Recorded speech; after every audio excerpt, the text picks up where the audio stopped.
2010, the year of change. It's all appearing strange. Smoking lights as they clear the stage. EP released, mother nearly died. Thank God he brought her back. It wasn't her time. She needs to see her son shine, cause she's seen her son crying. Alright, what up world? This is IGOD from the 9elements, and I'm with, the homie Jamieson. What's good? Good. What's going on? Thank you for having me. Just chilling, man. Just, happy to do this right now. Thank you very much. I appreciate it, man. No doubt. Alright, I wanted to talk to you about, the project you got coming out called I Came, I Saw Volume 3, which is the final installment of, the I Came, I Saw series that you've been putting out. Tell us a little bit about that project. Cool, yeah, well, like, as you mentioned, I Came, I Saw Volume 3 is the last part of the trilogy. Volume 1 worked with Skyzoo, Emilio Rojas. Volume 2, John Price, Joel Ortiz.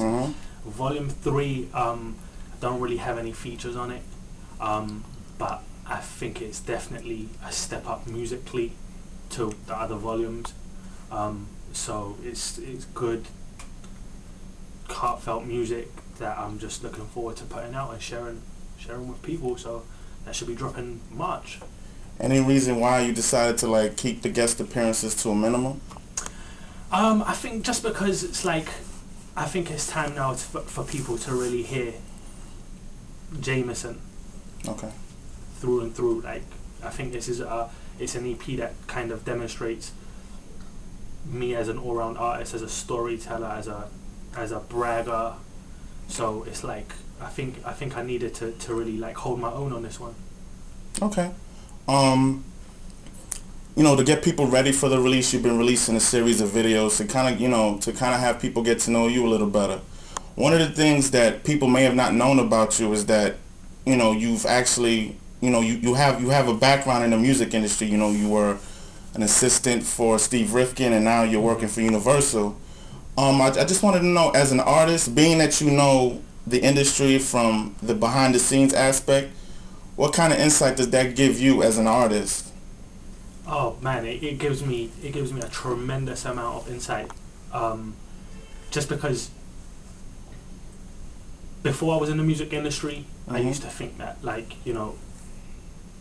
artist would make a song and it would become an overnight hit, and I was really naive to how it worked. Okay. Being in the music industry, it's really allowed me to see what goes on. There's a lot of hard work that goes into breaking an artist, making an artist a superstar.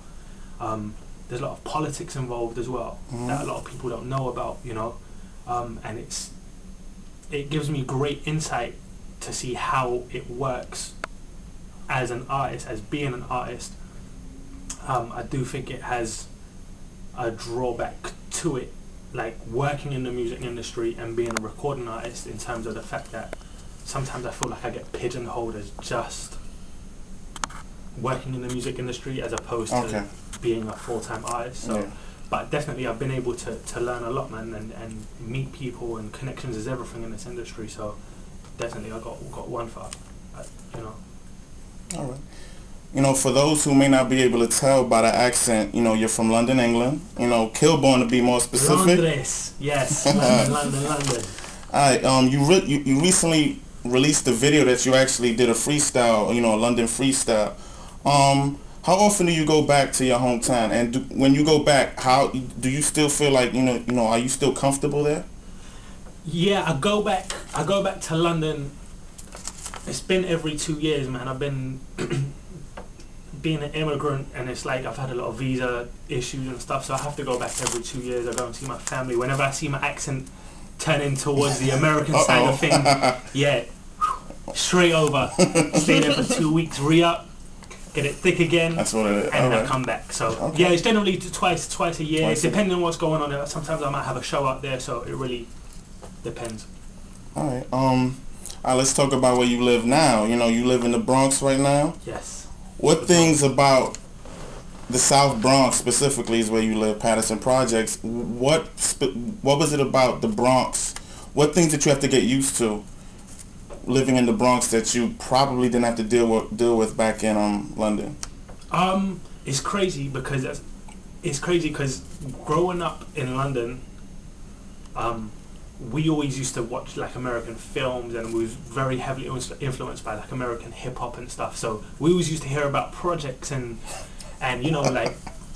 all the crazy stuff that used to happen on the streets of New York. So for me to come to New York, I was like, all right, cool. And then when I moved to Patterson Projects, I was like, oh shit, like this shit is real out here. Not that it doesn't get real in London, yeah, of it course, does as well. Of you know, course. you can go anywhere around the world and you're gonna have your good areas and your bad areas. You just have to carry yourself a certain way. But there are certain things I've seen in those projects that I've been like. But yeah, it's cool, man. It's just I speak Spanish, so when I'm floating around the projects, you will tend to hear me speak Spanish more than English, so they don't clock my accent, because I don't need no one to know that. Oh, like, okay. I'm the immigrant. I'm the odd one out. I actually wanted to talk to you about the fact that another thing people don't realize is that you're part Colombian from your mother's side. Yes, sir. You know, obviously living in the Bronx, you are gonna run into a ton of Hispanics. Yeah. Has there ever been a situation where, and you know, let me start out by saying this. You know, people who speak more than one language, one of the things that they kind of do, like if let's say someone cuts them off, they'll kind of talk shit about them in their language, and they'll do it because they expect the other person not to understand what they're saying. Yeah. Has there been a case where where someone in the Bronx will look at you and assume that you don't speak the language and kind of say some wild, crazy shit about you, and then you ever come back and just start speaking Spanish to them and just kind of blow their mind? Nah, not so much that. I think like when I go into the stores or the bodegas and stuff, and they seem a little bit whiter than the average, so they'll start trying to talk to me in English, like, can I help you? And then I might just respond back to them and like, no, tranquilo, estoy bien. And okay. like, and with women especially, like if I go out and a lot of Latin women who I love, like they'll just be on some like, I'll start talking to them in English and they'll be like, oh, I love your accent, you're from London. And I'll be like, oh, where are you from? And she'll be like, oh, Puerto Rico, Colombia, Venezuela. And I'll be like, sí, me gusta mucho la comida de. And they're like, what the fuck? And I'll be like, oh yeah, my mother's half Colombian. And then they connect the dots and stuff. Okay. So. Alright, so you know, to round this up, the next project I Came I Saw, you know, when can we expect that? I Came I Saw Volume 3 is scheduled for release middle of March. We don't have a release date on it, but it's definitely middle of March. Okay. So yeah. Any last words? Yeah, man. Shout out to 9elements, man. You've been holding me down from the beginning, man. And you know what, man?